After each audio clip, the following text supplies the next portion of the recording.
Honorable Minister of Information, Broadcasting and Youth Affairs and Sports, Shri Anurag Singh Thakur ji. My warm welcome to the Honorable Minister. Cabinet Committee on Economic Affairs. Questions related to the Cabinet decisions only. Over to HMIB, sir. नमस्कार मित्रों, आदरणीय प्रधानमंत्री जी के नेतृत्व में cabinet की बैठक हुई जिसमें निर्णय लिए गए हैं। आपको ज्ञात ही है कि पहले भी देश के विभिन्न कोनों में जहां एक और इंफ्रास्ट्रक्चर के सुधार के लिए बहुत काम हुआ, चाहे वो रोड की बात हो, रेल की बात हो, अलग अलग क्षेत्र हों, पोर्ट्स हों, उसी तरह से ही जो सांस्कृतिक धरोहर है, धार्मिक स्थल हैं, उनके आसपास भी महत्वपूर्ण आधारभूत ढांचा खड़ा किया गया। आबू, अंबाजी और तारंगा को रेलवे नेटवर्क से जोड़ने की मांग बहुत लंबे समय से थी, क्योंकि इसके आसपास जहां मैं बात करूं, श्री अंबाजी माता जी का भारत के 51 शक्तिपीठ जो स्थान है उनमें नाम आता है और एक प्रमुख तीर्थ स्थलों में से एक है। देश के करोड़ों लोग यहाँ पर जाते भी हैं और दर्शन भी करते हैं।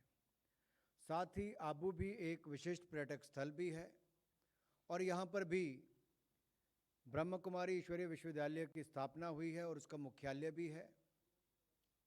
इसी तरह से ही गुजरात में तारंगा जैन समाज का एक महत्वपूर्ण तीर्थ स्थल है और 24 तीर्थंकरों में से एक तीर्थंकर का स्थान तारंगा भी है। आज एक ऐतिहासिक निर्णय लिया गया है कि आबू, अंबाजी और तारंगा को रेलवे से नेटवर्क से जोड़ा जाएगा। 116 किलोमीटर की ये नई रेलवे लाइन मात्र 4 सालों में बनकर तैयार होगी। 2798 करोड़ रुपये इसके ऊपर खर्च आएगा और अगले 4 वर्षों में जब इस पे काम चल रहा होगा तो लगभग 40 लाख मैंडेज इसमें होंगे, जिसमें से लोगों को रोजगार स्वरोजगार के अवसर मिलेंगे और रोजगार स्वरोजगार के नए द्वार भी इस रेलवे परियोजना के माध्यम से खुलेंगे। पर्यटन की दृष्टि से एक बहुत महत्वपूर्ण निर्णय है, क्योंकि पर्यटन भी एक बहुत बड़ा एम्प्लॉयमेंट जनरेटर है, जहाँ पे रोजगार के अवसर भी उत्पन्न होते हैं। यही नहीं, जो हमारी महसाना पालनपुर की मेन लाइन है और डेडिकेटेड फ्रेट कॉरिडोर है, इन पर भी दबाव कम होगा, ट्रैफिक कम होगा जब ये नई रेलवे लाइन बनकर तैयार होगी। इस नई रेलवे लाइन से सीधे तौर पर गुजरात और राजस्थान के सीमांत क्षेत्रों में रहने वाले नागरिकों को नई सुविधा मिलेगी और राजस्थान और गुजरात के महत्वपूर्ण स्थानों को इससे जोड़ने का काम भी किया जाएगा। अगर आप तारंगा हिल, अंबाजी और आबू रोड की इस नई रेलवे लाइन को देखेंगे तो आप इस पर देखिए, एक रेड लाइन जो आपको यहाँ पर नज़र आती है, ये तारंगा हिल से लेकर अंबाजी और फिर आबू रोड तक यही था जो कभी जुड़ती नहीं थी। तो यहाँ तक तो रेलवे लाइन आती थी, लेकिन अब इसके बाद तारंगा हिल, अंबाजी और आबू रोड, ये सारी जो रेड मार्क्स नज़र आपको आ रहे हैं, ये सब अब जुड़ जाएगी। तो इससे क्या होगा, 2 राज्य भी जुड़ेंगे, 3 धार्मिक स्थल और पर्यटक स्थल भी जुड़ेंगे और जो मेन लाइन है उन पर दबाव भी कम होगा और जो लंबे समय की मांग थी उसको भी पूरा किया जाएगा और रेलवे नेटवर्क के माध्यम से एक नई उपलब्धि भी होगी। यही नहीं, गुजरात के बांसकांठा और महसाना जिलों और राजस्थान के सिरोही जिलों को भी वहाँ से होके गुजरेगी, तो वहाँ के नागरिकों को, व्यापारियों को, वहाँ के किसानों को, जवानों को, नौजवानों को, सबको इसका लाभ मिल पाएगा। और ये ऑल्टरनेटिव रूट भी बनेगा अहमदाबाद और आबू रोड के बीच में। तो अपने आप में एक बड़ा निर्णय आज ये लिया गया है। दूसरा, आप सभी जानते हैं कि कोविड-19 पैंडेमिक के कारण पिछले 2 वर्षों में मार्च 2020 से लेकर अब तक दुनिया भर में कोविड-19 पैंडेमिक एक बड़ा चिंता का विषय है। भारत दुनिया के शायद ही कोई दूसरा देश ऐसा हो जिसने अब तक 199 करोड़ से ज़्यादा वैक्सीनेशन करने का काम किया है और एग्जैक्ट फिगर कहूँ तो 199 करोड़ 60 हज़ार के लगभग अब तक वैक्सीनेशन हुआ है, ये अपने आप में बड़ी उपलब्धि है। और ये सारा अधिकतर इसमें जितना भी सरकारी जगह पर हुआ, सारा मुफ्त में वैक्सीन अब तक लगाने का काम किया गया है। भारत आज़ादी के 75 वर्ष मना रहा है और आज़ादी के अमृत काल के अवसर पर एक कॉल ये भी ली गई, एक निर्णय लिया गया है कि 15 जुलाई 2022 से लेकर अगले 75 दिन तक, यानी कि 15 जुलाई से अगले 75 दिन तक देश के 18 वर्ष से ज़्यादा उम्र के जितने भी नागरिक होंगे उनको बूस्टर डोज बिल्कुल मुफ्त में देने का निर्णय लिया गया है। इससे जहां एक और उनको सुरक्षा भी मिलेगी, पहले भी कुछ लोगों ने लगाया लेकिन वो शुल्क के साथ सशुल्क लिया जाता था, प्राइवेट क्षेत्रों में भी लगता था, लेकिन इससे पहले जो मुफ्त था वो फ्रंट लाइन वर्कर्स थे, कोविड वॉरियर्स थे, या फिर 60 साल से ज़्यादा के जो नागरिक थे उनके लिए था।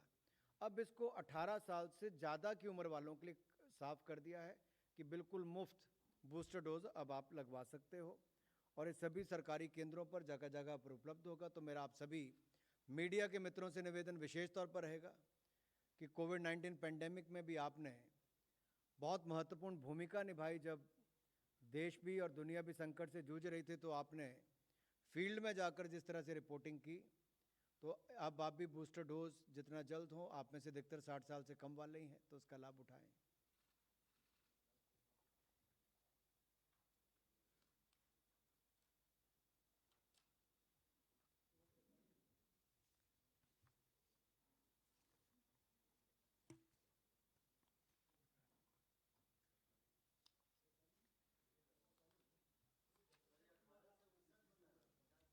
एक मैं जानकारी आपको थोड़ा देना चाहता हूं कि गुजरात के वडोदरा में जहां यूनिवर्सिटी चलती थी और रेलवे का इंस्टीट्यूट था, वहाँ पर ट्रेनिंग भी दी जाती थी, लेकिन गति शक्ति योजना के आने के बाद जिस तरह से भारत सरकार का मोदी जी के नेतृत्व में, चाहे वो रोड इंफ्रास्ट्रक्चर हो, रेलवे हो, पोर्ट्स हो, शिपिंग हो, एविएशन हो, हाईवेज हो या वाटरवेज हो, इन सब पर बड़ी प्राथमिकता के साथ काम किया जा रहा है और गंभीरता के साथ काम किया जा रहा है। 100 लाख करोड़ की ये योजना देश भर में इन सभी क्षेत्रों में आधारभूत ढांचे को और सुदृढ़ करेगी। नए वाटरवेज, हाईवेज, रोडवेज, रेलवे से लेके एयरपोर्ट्स, ये सब का निर्माण कार्य, पोर्ट और शिपिंग का भी हो रहा है। तो इसके साथ साथ कहीं ना ज़रूरी हो जाता है कि अप्लाइड साइंस को भी इस्तेमाल किया जाए और रिसर्च हो और स्किल उपलब्ध करवाई जाए और ट्रेनिंग दी जाए। तो गुजरात में गति शक्ति विश्वविद्यालय वडोदरा में इसको बनाया जाएगा, हमारी सेंट्रल यूनिवर्सिटी के अंतर्गत इसको लिया जाएगा और इसको डीम्ड यूनिवर्सिटी का दर्जा भी दिया जाएगा।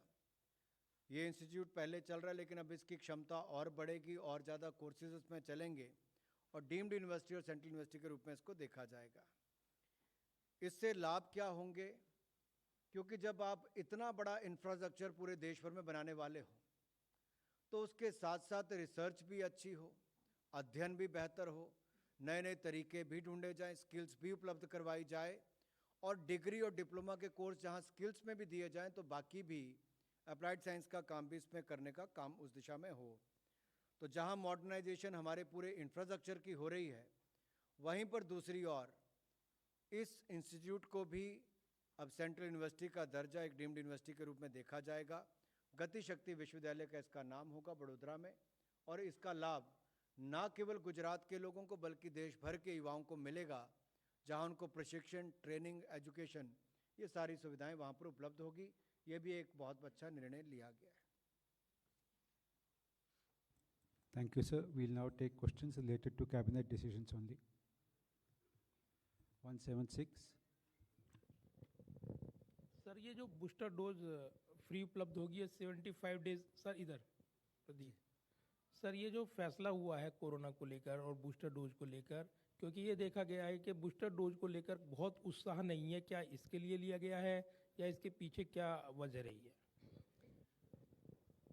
मुझे आपके सवाल को देखकर कोविड काल का वो समय भी याद आ रहा था जब देश के कुछ बड़े बड़े नेता उस समय भी भ्रम फैलाने का प्रयास कर रहे थे कि वैक्सीन लगवाओगे तो ये हो जाएगा, वो हो जाएगा। और एक संकट देश भर में पैदा उस समय भी कुछ राजनीतिक दलों ने कर दिया था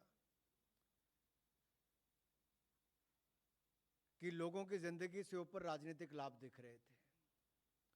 सरकार की उस समय भी मंशा आत्मनिर्भर भारत की सोच को आगे बढ़ाने की थी और उसी के कारण एक नहीं दो वैक्सीन भारत में बनाने का काम लिया गया।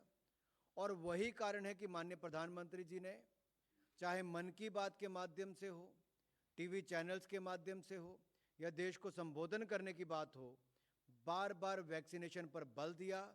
और कोविड प्रबंधन में आज दुनिया भर में भारत का नाम लिया जाता है, तो सबसे बड़ी बात है कि भारत में वैक्सीन बनी और उसको लगाने का काम दूर सुदूर गांव से लेकर, जंगलों से लेकर, पानी से लेकर, बीच से लेकर बाकी क्षेत्रों तक भी लगाने का काम हुआ। इसीलिए लगभग 200 करोड़ वैक्सीन हम आज तक कर पाए हैं।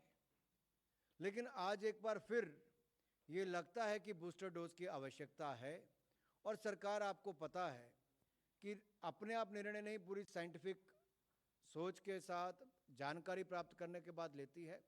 और इसीलिए किसी के ऊपर कोई बोझ ना पड़े, खर्चा ना करना पड़े, 18 साल से ज़्यादा की उम्र आयु के लोगों को बूस्टर डोज बिल्कुल मुफ्त में देने का निर्णय मोदी जी की सरकार ने लिया है और सबको लगवानी चाहिए, बगैर राजनीति के लगवानी चाहिए। 44, come back to you. 44. ये जो बड़ोदरा यूनिवर्सिटी खुलेगी, जो रेलवे की ट्रांसपोर्ट यूनिवर्सिटी, उसी का एक्सटेंशन होगा या पूरा अलग होगा? उसी का ही एक्सटेंशन होगा, उसको डीम्ड यूनिवर्सिटी का दर्जा होगा और ये बिल पार्लियामेंट में भी आएगा और वहाँ पर सारी डिटेल्स आपको बाकी भी। और इसके अलावा क्या है, इसकी क्षमता बढ़ाने के बाद, जैसे मैंने कहा कि आज से कुछ साल पहले अगर आप 2014 से पहले देखें तो दिन में 12 किलोमीटर भी नेशनल हाईवे नहीं बनता था। आज वो बढ़कर 37 किलोमीटर से ज़्यादा प्रतिदिन बनता है।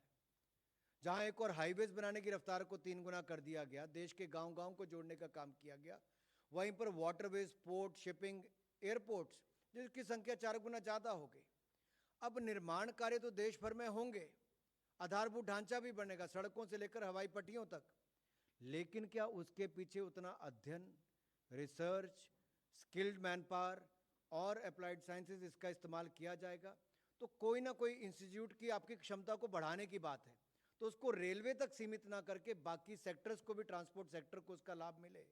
लेकिन सर इसी दिशा में उसको उठाया गया है कि गति शक्ति विश्वविद्यालय इसलिए नाम रखा है कि गति शक्ति के अंतर्गत आने वाले जितने भी ऐसे बड़े बड़े प्रोजेक्ट्स हैं उसकी जुड़ी हुई रिसर्च से लेके एजुकेशन वहाँ पे मिल पाएगी। और केवल इसको ट्रांसपोर्ट सेक्टर तक आप आज सीमित मत देखिए, भविष्य में कोई और सेक्टर भी जहाँ पे ग्रोथ होती है उसका रिसर्च डेवलपमेंट और वहाँ पर एजुकेशन भी इसके माध्यम से मिल सकती है। एडमिनिस्ट्रेटिव कंट्रोल सर रेलवे के पास होगा या स्टेट के पास जी, चला जाएगा जी। या सेंट्रल सिटी के तौर पर डेवलप किया सारी जानकारी आपको समय के साथ दे दी जाएगी। या परीक्षित अभी तक तो रेलवे के पास ही है।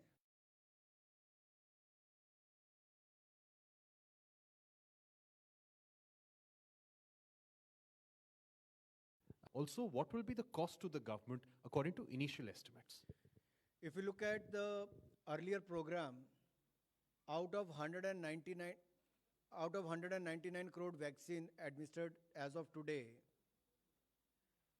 the number which are above 18 years of age stands at 181 crore plus. That is the vaccine administered as of now. So it's going to be a large population which will be given booster dose free of cost from 15 July onwards for a period of 75 days. So anyone who gets the vaccine, the booster dose vaccine, in those 75 days won't have to pay even a single rupee on that. जो भी आएगी खर्च करेंगे पहले भी कि आगे भी चिंता नहीं करेंगे, देश के लोगों के लिए सुविधा है। तो मेरा भी यही था कि how would it be funded? देखिए आप खर्चे के ऊपर मत जाइए सर, खर्चा आप जरूरी है। इसको जानकारी, इसलिए मैं कह रहा हूं कि जरूर उस समय भी एक बात उठती थी कि पहले क्या, तो मोदी जी की सरकार ने उस समय भी गरीब कल्याण योजना, गरीब अन्न योजना सबसे पहले लेकर आए। आत्मनिर्भर भारत पैकेज लेकर आए। अनाज दिया ताकि भूखमरी से कोई ना मरे, और महामारी से बचाने के लिए मुफ्त में वैक्सीन देने का काम भी किया। आज भी हमारी प्राथमिकता जहां एक और अनाज भी दिया तो मुफ्त में वैक्सीन भी लगाई, अब मुफ्त में बूस्टर डोज लगाने का काम भी कर रहे हैं। व्यापार को बचाने के लिए भी उस समय के आर्थिक पैकेज में 20 लाख करोड़ का पैकेज आया, तो लगभग 4.5-5 लाख करोड़ रुपया तो ECLGS स्कीम के माध्यम से दिया, emergency credit line guarantee scheme, 20% additional working capital दिया, बैंकों से दिया। तो मुझे लगता है हम इसको केवल बजट आइटम तक सीमित होकर ना देखें। एक बड़ा निर्णय देश की बड़ी आबादी के लिए, जो 199 करोड़ में से 181 करोड़ वैक्सीन हुई है, वो 18 साल से ज़्यादा की उम्र वालों के लिए हुई है। तो एक बहुत बड़ी संख्या, बहुत बड़ी पॉपुलेशन के लिए ये बहुत बड़ा निर्णय आज किया गया है। Prashant? सर, बूस्टर डोज के बारे में, ये दोनों सरकारी और प्राइवेट दोनों जगह फ्री मिलेगा बूस्टर डोज, क्योंकि सरकारी में तो कई जगह भी फ्री मिल रहा है शायद। 60 साल से ऊपर की उम्र वालों के लिए और फ्रंटलाइन वर्कर्स के लिए, कोविड वॉरियर्स के लिए फ्री में था। 60 साल से उम्र से ज़्यादा वालों के लिए भी मुफ्त में था। अब इसको 18 साल से ज़्यादा की उम्र वाले के लिए हर सरकारी अस्पताल में मुफ्त में देने का निर्णय लिया गया है। 15 जुलाई से अगले 75 दिनों तक जो भी लगवाएगा उसको मुफ्त में दिया जाएगा। लेकिन किसी को प्राइवेट में जाके लगवाना तो वहाँ तो पैसा लगेगा आपका। अगर 175? No, it's done. Private. Okay. If there are no further questions, we'll close the press conference now. Thank you, friends. Thank you, sir.